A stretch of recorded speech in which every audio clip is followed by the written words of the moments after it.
monetary value of a stay-at-home parent. I've done a few videos recently where I've been talking about life insurance and why it's necessary to help secure your financial plan. You need an emergency fund in case shit happens. You need life insurance in case you die too soon before you've been able to for everything to kind of come together. And it's especially important if you have a family, if you've got children in particular, is what I'm referring to.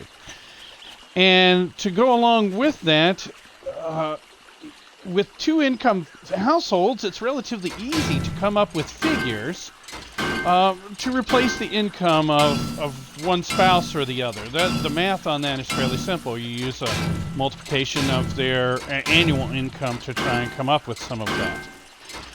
But the question then arises is, how do you quantify in terms of life insurance protection a parent that is not employed, a stay-at-home mom or dad? Because 1 in 5 households, so 20% of households, at least here in the United States, that is the case. Okay, well, that can make the question of life insurance rather murky. So, aside from the loss and grief that the surviving breadwinner is going to have, they have to find a way to compensate for the loss of someone who filled many roles and had to wear many hats in the family. Many hats such as I just listed off a few that I've worn: chef, nanny, tutor, chauffeur, housekeeper, accountant/bookkeeper. Maybe you quantify those as two separate things. CFO, plumber, electrician, mechanic, vet, nurse, party planner, professional shopper, laundry service, secretary, facilitator, architect, engineer, and honestly many other things. Those are just some that I could come up with off the top of my head for the purpose of this video. And while I'm at it, I'll mention that I'll include an article in the description below this video, if you're watching it on YouTube, that also gets into some of that. But moving on, the article that I'm referencing references data collected in 2019 from Salary.com to estimate the median annual salary of a stay-at-home parent.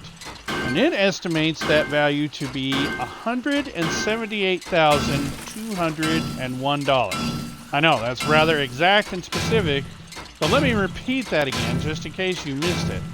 A stay-at-home parent's value to the family, according to, again, Salary.com, is $178,201. And if that seems a little ridiculous, a little high to you, a little outlandish, then just start taking stock of some of the things that we've talked about. Things like the rising cost of daycare, what it takes to get somebody to Uber you everywhere. Think of all the roles that a stay-at-home parent has to fill. And I think you'll come to see that number is probably quite reasonable when you really think about it.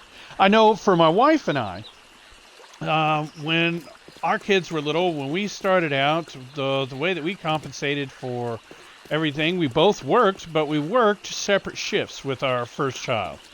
And that became a drag because honestly, we never saw each other really, maybe for a little bit on weekends, and we would check in with each other for at most 30 to 45 minutes in between each of our respective shifts, okay?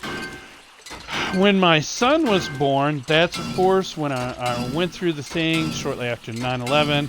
I was working for Providian, lost my job there due to downsizing, and that's when we kind of had our epiphany about, oh crap, where's all this extra money coming from? And found out that I was only contributing $40, a net of $40 each week. Again, I've covered that in another video. I'll try and link it too so that you guys can go back if you want to check that out. So from that point on, I looked for things that I could do working from home. I did manage to start my own business, had things going on there, but a few life events happened that ultimately forced me to be a stay-at-home parent, and my wife is the main breadwinner in our household. not traditional gender roles or whatever, but hey, we are 2000s people, so we're down with all that. But it certainly adds to the question that I've mentioned before, is it really worth it for both parents to work outside the home, especially while your children are young? You've really got to think about that, and one or the other of you might consider putting, indeed, your career on hold, at least while the kids are young, until they can kind of take care of themselves about the time they hit middle school, are old enough to be home alone, etc., etc. So, guys, that's my main thought for today. I'd love to hear your thoughts on the matter. I don't know if you've seen any different figures for estimating the value of a stay-at-home parent, or what your personal experience has been, whether it's been helpful or harmful for you to be a two-income household and for both parents to be working outside of the home. You can leave that for me in the comments below the video, or as always, you can hit me with that at fussyandfinance@gmail.com, and it may indeed end up in a future video.